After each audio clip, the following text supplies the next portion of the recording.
Hey guys, welcome to FM Driving School. Today we're going to talk about anxiety. Let me spell it right. Hopefully that's how you spell it. So we're going to talk about how when you get your first driving instructor, what you should be doing. How do you find it? How do you deal with it if you have anxiety?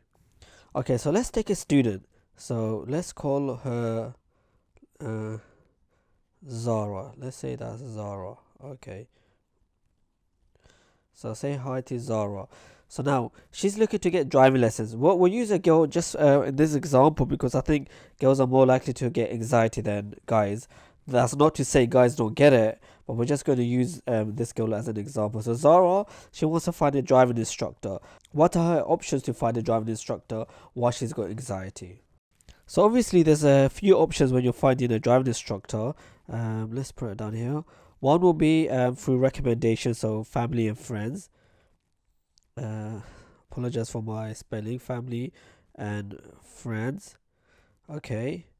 Two would be calling up driving instructors. Okay. Yeah. And three obviously will be just messaging them, like emailing them or something. Okay.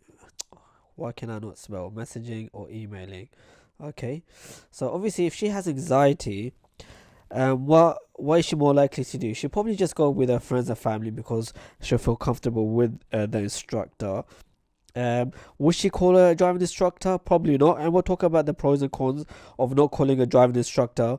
Or would she just Google it and then email the driving instructor? And if so, how should she go about doing it? Now, here's the most important part of the lesson that we're going to try to give you, which is if you have anxiety now, how do you find a driving instructor with that problem? So even if you go with family and friends, let me just pull it back up. So this option here, you're going to have to still call your driving instructor or message the driving instructor. And if you're going to message them, what are you going to ask? How are you going to ask them? And do you think the driving instructor is going to be honest? So if we go with family and friends, okay, say so Zara has a friend, say her friend's called, say let me come up with a name, Ryan, okay. So Ryan will probably discuss it with Zara and say, yeah, my instructor's a nice guy or nice woman. Go with her. She's very comfortable. And so then Zara will message. Zara will probably message. Okay, the instructor. I doubt they'll call it, but most likely they'll message the instructor. Now, because she already feels comfortable with Ryan's recommendation, it's unlikely she's going to question the source. It's unlikely she's going to feel hesitant regarding their new driving instructor. So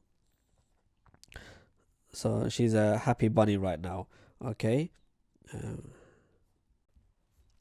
so now she's booked a lesson. So booked in for Monday, say. She's very happy. She's got the lesson. The anxiety now will be transferred to meeting the instructor, dealing with the first lesson. But say she didn't have a friend to recommend her an instructor. Now what's she gonna do? She's gonna call her driving instructor. So there's a phone. Okay. Don't worry, I'll get better at drawing, guys. Alright. Or let me use a mobile phone. Okay, there you go. Mobile phone. This is the old school style. So if she calls up the driving instructor, most likely she's gonna be very nervous. She won't have the right questions to ask. So let's go through some of the questions that you should be asking despite the anxiety. First of all, let me know, comment below what kind of questions you'll ask, okay? How long have you been teaching for? So what kind of experience does the instructor have? And they might say 5, 10 years, etc. Okay. Next is, most students ask this, what is your pass rate? Now, tell me guys, as an instructor, say I'm the instructor, which I am, okay? If my pass rate was say 10%, do you think I'm going to tell the student it's 10%?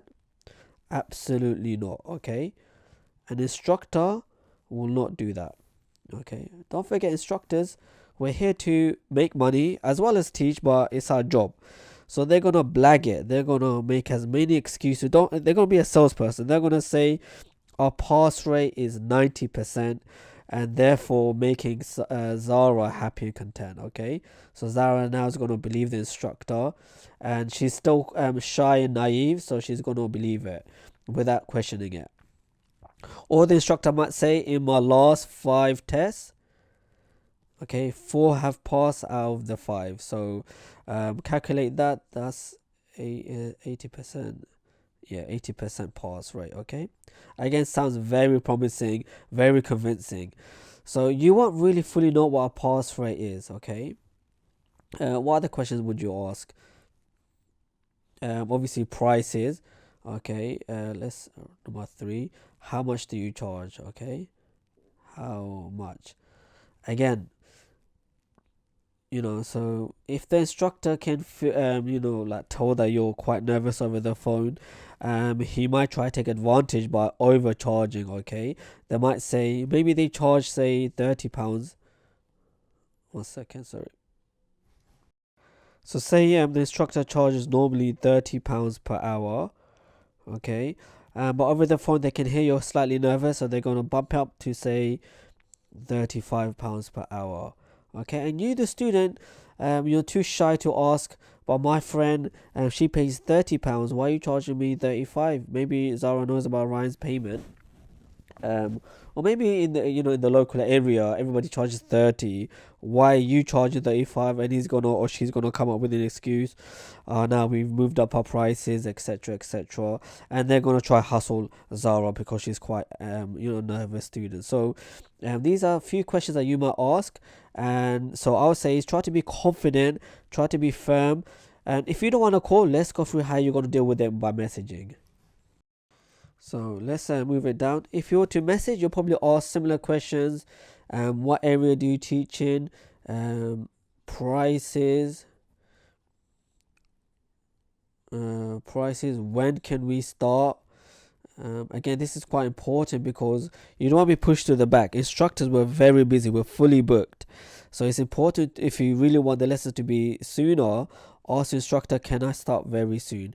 Now, if you're messaging, so via email, messages by or email, okay, you can get these questions, and instructor will probably reply very quickly because it takes like less than a minute to reply. Us instructors, we're short on time.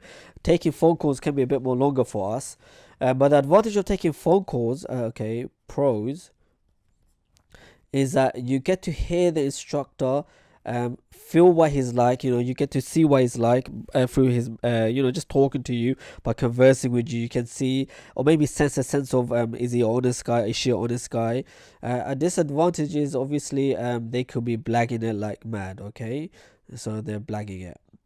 With the messages, you get all the answers you need, and plus there's no need for the interaction, especially as I said, if you're a slightly anxious student, and you don't really want to deal with people, maybe you're an introvert.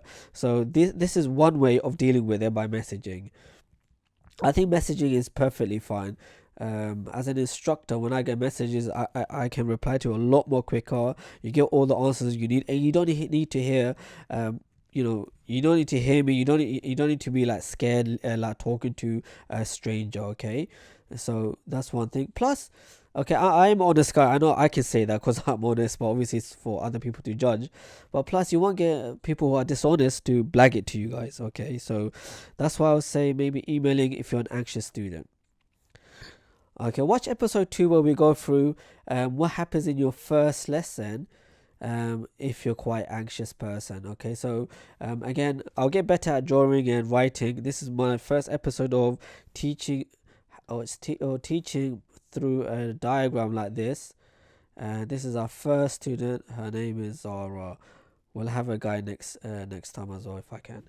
Okay, thank you for watching. Don't forget to like, share, and subscribe with FM Driving School.